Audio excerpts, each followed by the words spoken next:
ইসলামী ছাত্র শিবির বাংলাদেশে ছাত্র অঙ্গনে শিক্ষা প্রতিষ্ঠানে আল্লাহর এক নিয়ামত। আলহামদুলিল্লাহ বলেন। এই নিয়ামতের কাছে, ইসলামের কাছে আসতে না পারে সেজন্য বলা হয় মৌলবাদ আর সন্ত্রাস। শিবিরের কাছে যাতে আসতে না পারে সেই জন্য বলা হয় এরা হাত কাটে আর রক কাটে। আমি বলি এই কথাটা হলো একটা চালাকি কথা। হাত কাটা গলা কাটা এইটা সহজ না পেটের মধ্যে ছুরি মারা বা গুলি করে মারা সহজ? কোনটা সহজ? তো হাত কাটা আর গলা কাটা গুলি বলে কেন? হাত কাটতে কাটা কত বড় মুসিবত, তারে 4-5 জনের ঠেসে ধরা লাগবে।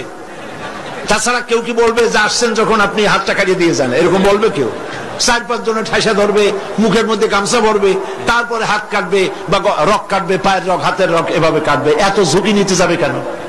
ছুরিটা, যে ছুরিটা দিয়ে হাতটা কাটবে ওই ছুরিটা পেটের মধ্যে মুখের মধ্যে ঢুকাই দিলেই তো সারলো। এটা বলে কেন? এই সহজ কাজটা করে না, রক কাটে গলা কাটে কেন বলে? এই কথাটা বলে প্যানিক সৃষ্টি করতে চায়।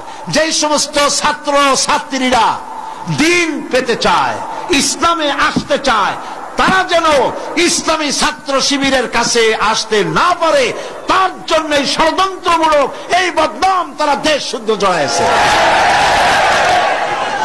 কিছুই করতে পারবে না ইনশাআল্লাহ।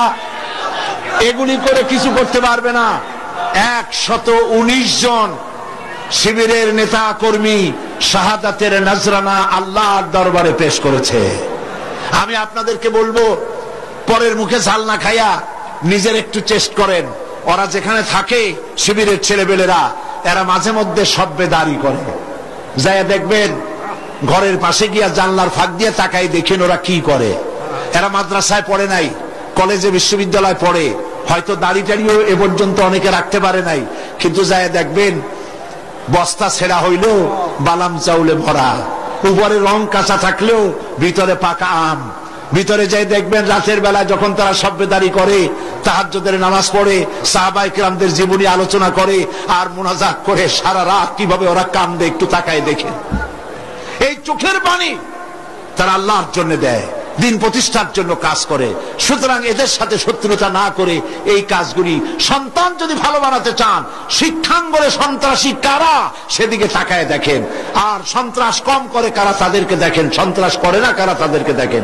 এই জন্য সন্তান যদি ভালো বানাতে চান ছেলেদেরকে তাহলে এই লাইনে দেন, মেয়েদেরকে যদি ভালো বানাতে চান এই পরিবেশে ছাত্রী সংস্থার সাথে দিয়ে দেন। আল্লাহ পাক আপনার মেয়েকে ভালো পথে রাখবেন, ছেলেকেও ভালো পথে রাখবেন। আল্লাহ যেন তৌফিক দান করেন, বলেন আমিন।